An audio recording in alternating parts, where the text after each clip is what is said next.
So, welcome to our podcast. This is the Joe Rogan podcast. Without Joe Rogan. Anyway, so we are reading the book, The Marrow Thieves, by this lady named Sherry Demeline. I don't know her name, but anyway, the book is a dystopian sci-fi drama book. Okay, and I'm Will. I'm Delilah. I'm Oscar. I'm Callie. And anyway, so our book is about the natives, and it mainly follows a kid named Francis, and everybody in the earth except for the natives can't dream, so everybody's kind of depressed about it except for the natives. But so they're getting the natives, taking them and extracting their bone marrows to cure everybody else's curing everybody else so they can dream, but it like kills them. They find out that it kills them later on. But pretty much all like the water, it's in the future where like water crisis has taken place, and so there's like a shortage on water, and there was flooding, and which doesn't really make sense. Why is there shortage of water and yet Yeah, wait. and yet there's still How did that flooding? happen? Okay, we Anyway, have no idea how that happened. not the point. But we're gonna give it off to Oscar. So the book mentions how climate change ruined the ability to dream. So what do we think about that?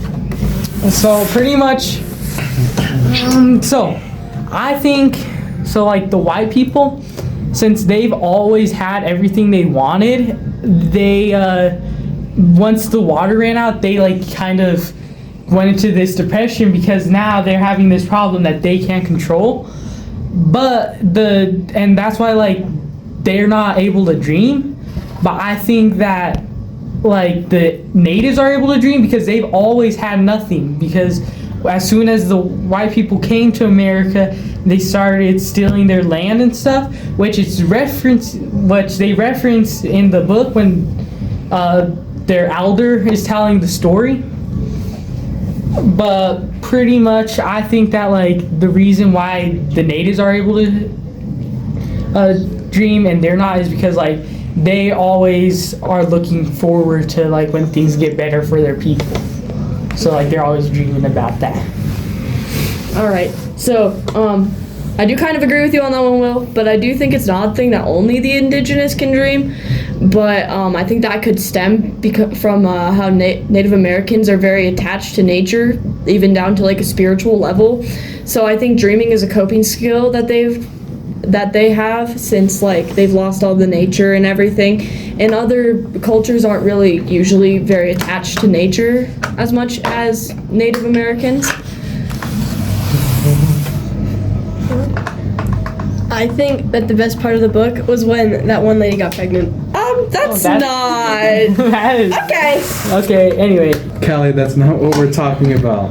Anyways, so can you guys back those statements up with a quote? So pretty much, so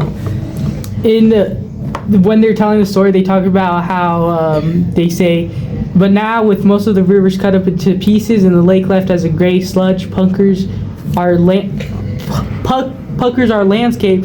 My own history seems like a myth along the lines of dragons, which is pretty much saying like their history of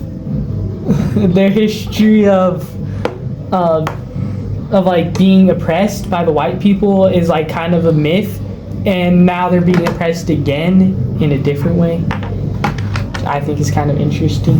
Okay, so what I believe this is about is them explaining how their ancestors, their ancestors, if you know a lot of history, are very connected to nature and stuff. And the honeycombs could represent nature in a way, because honeycombs are an all-natural thing.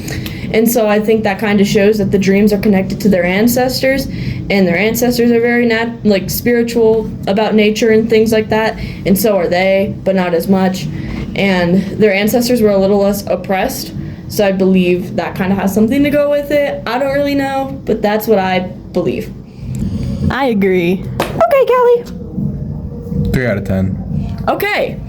I honestly give it like an 8 out of 10. I really like how they use a lot of symbolism from like actual events that happened to Native Americans to like help like kind of portray this feeling of oppression on Native people in this time period. Yep, I'd agree. I'd probably give it about a 7.5 out of 10, but I never finished it. My bad.